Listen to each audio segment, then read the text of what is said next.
जय हिंद विद्यार्थियों, क्या हालचाल। सब बढ़िया। चलते हैं आज की बेहतरीन सी क्लास की ओर, क्योंकि पिछली क्लास में मैंने महत्वपूर्ण तरीके से आपको राज्यसभा के बारे में प्रमुख जानकारी देने का कार्य किया था, जो कि आपके एग्जाम के लिए तथा आपके जीवन के लिए अति महत्वपूर्ण होने का कार्य करता है।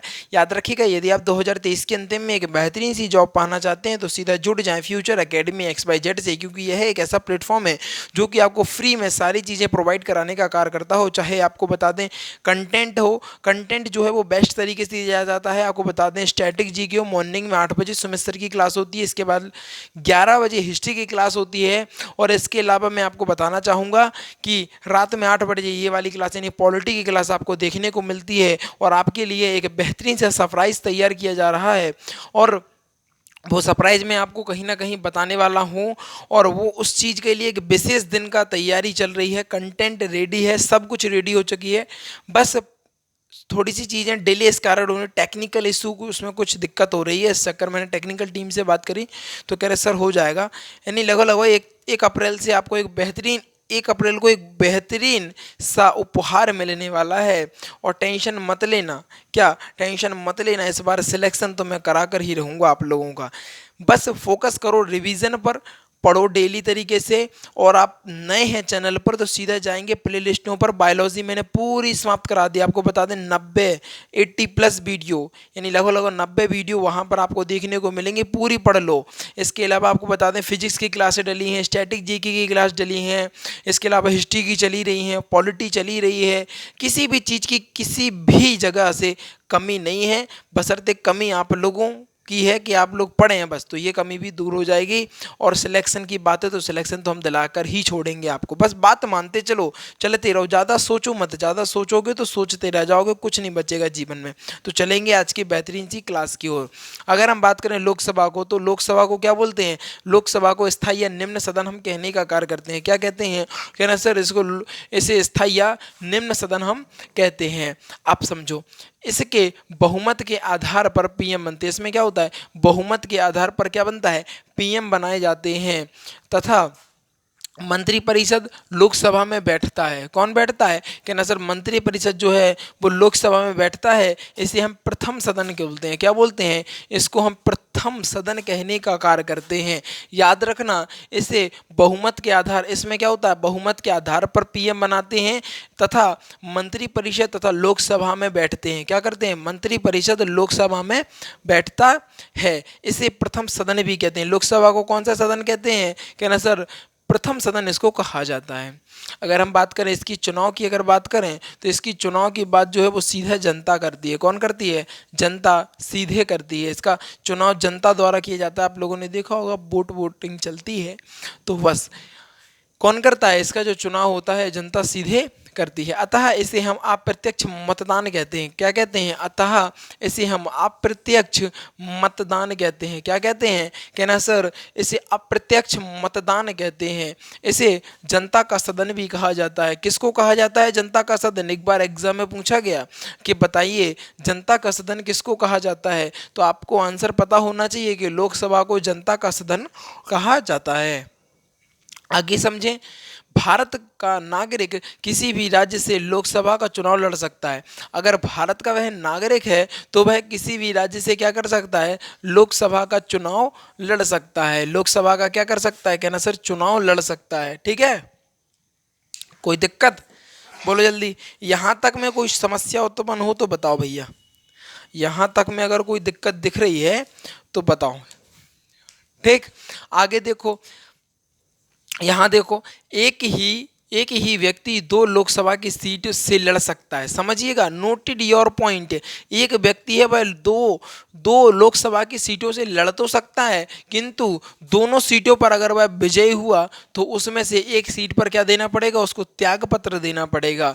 क्या देना पड़ेगा? त्यागपत्र देना पड़ेगा। अब समझो, एक व्यक्ति है 2 सीटों से खड़ा हो रहा है, और कभी ऐसा होता है कि बहुमत बहुत ज़्यादा होता है, लोगों पर नेता का प्रभाव बहुत ज़्यादा होता है, तो दोनों जगह से जीत जाता है। जैसे नरेंद्र मोदी जी है ना, दोनों जगहों से जीत जाता है। अब दोनों जगहों से जीत जाएगा तो भैया दोनों चीज़ें नहीं संभाल पाएगा, तो एक पर क्या करना पड़ेगा? उसको त्यागपत्र देना पड़ता है।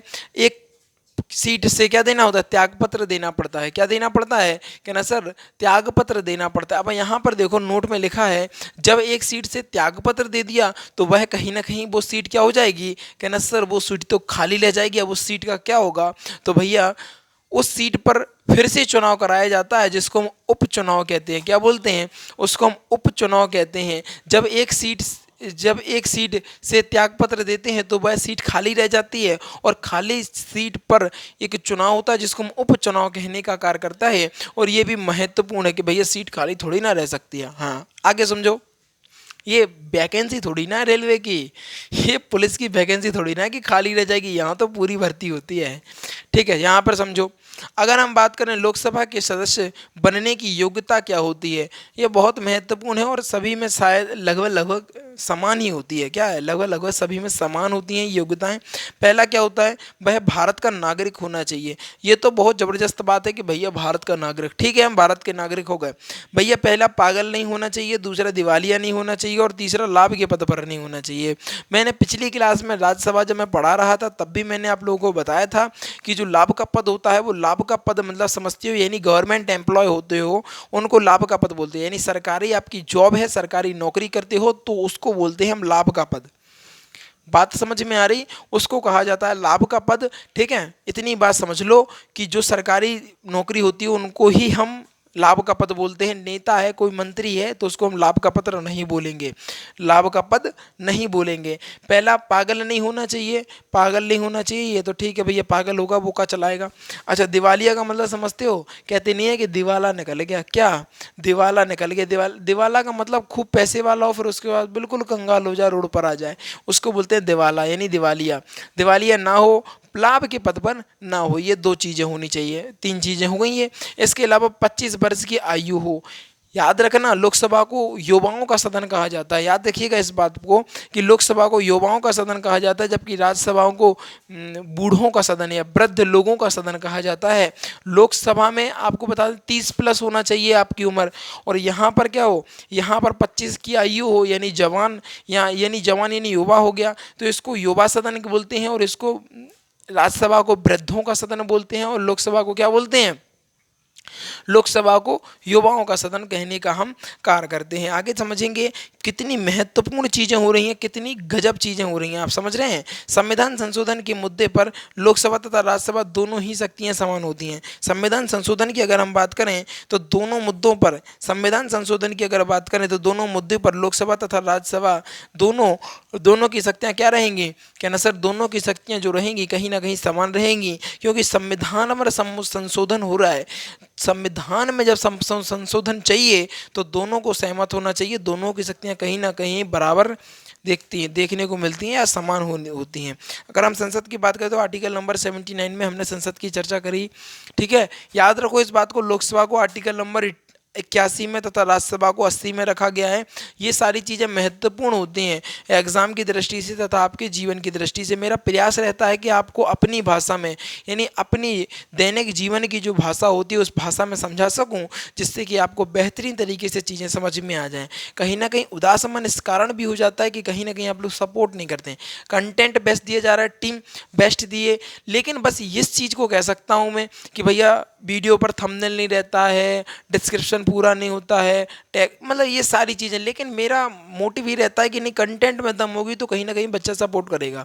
परंतु मुझे अब ये लग रहा है कि आज के जीवन में चमक धमक वाला सिस्टम हो गया है, जो जितना चमकेगा वो उतना बेचेगा, चाहे अंदर से उसमें भूसा भरा हो उससे कोई फ़र्क नहीं पड़ता।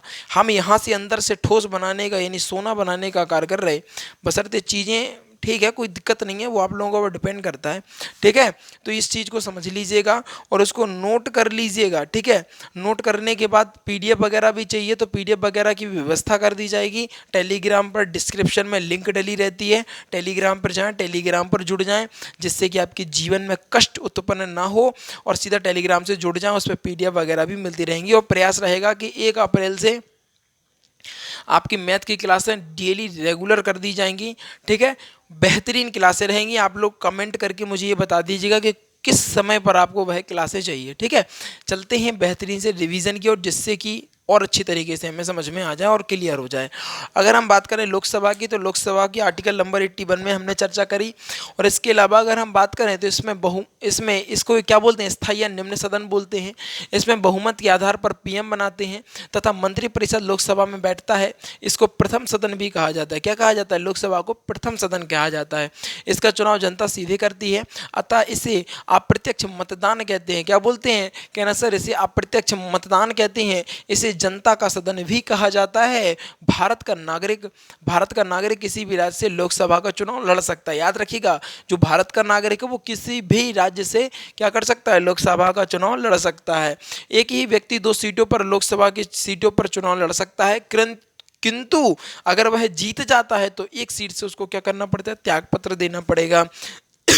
सॉरी, जब एक सीट पर त्यागपत्र देगा तो जो खाली सीट बचेगी उसको भरने के लिए उस एक फिर से चुनाव किया जाएगा, जिसको उपचुनाव कहते हैं। क्या बोलते हैं? उपचुनाव कहते हैं। लोकसभा के सदस्य बनने के लिए योग्यता आपके लिए प्रमुख रूप से होनी चाहिए भारत का नागरिक हो, पागल, दिवालिया या लाभ के पद पर ना हो, 25 वर्ष की आयु पास कर चुका हो। इसलिए इसको लोकसभा को क्या बोलते हैं? युवाओं का सदन कहते हैं। 25 वर्ष की आयु को पार कर चुका हो, ठीक है, 25 वर्ष का हो। इसके अलावा नोट में देखो, संविधान संशोधन के मुद्दे की अगर बात होगी तो लोकसभा तथा राज्यसभा दोनों की शक्तियां समान होगी। और संसद की बात करें तो आर्टिकल नंबर 79 में प्रमुख रूप से हमने इसकी चर्चा करी। याद रखना, चीज़ें बहुत बेहतरीन दी जा रही हैं। किसी भी चीज़ 81 तक हो गया, आर्टिकल नंबर 81 तक मैंने आपको डिटेल से प्रत्येक आर्टिकल्स को मैंने पढ़ाने का प्रयास किया है और आपको समझाने का प्रयास किया है। और जो विद्यार्थी रहते हैं उनको अभाव रहता है कि नहीं और सारी क्लासें प्लेलिस्ट जाएंगे, पूरी प्लेलिस्ट बनी है, अग्निपथ बैच के नाम से आपको मिलेगी। प्लेलिस्ट जाएंगे, पूरी क्लासें डली हैं, चिंता मत करो, सिलेक्शन तो हम दिलाकर ही रहने वाले हैं, ठीक है। तो ध्यान रखें, जीवन में आनंदित रहें, आगे बढ़ते रहें, रिवीजन करते रहें। जो विद्यार्थी नए हैं वो जल्दी से वीडियो को लाइक कर लें, चैनल को सब्सक्राइब कर लें और शेयर करके आएँ अपने यार दोस्तों और चाहने वालों के साथ, क्योंकि आज की जो वीडियो थी कहीं ना कहीं बेहतरीन, गजब और लाजवाब होने का कार्य कर रही थी। इन्हीं चंद शब्दों के साथ विदा लेना चाहूँगा। जीवन में आनंदित रहिएगा और आगे बढ़ते रहिएगा। Thanks for watching. और इसका स्क्रीनशॉट ले लीजिएगा, पीडीएफ चाहिए तो टेलीग्राम पर जुड़ जाइएगा, चिंता मत करिएगा, ठीक है। जल्दी से जाओ और टेलीग्राम पर जुड़ जाओ, नहीं तो इसका स्क्रीनशॉट ले लो भैया।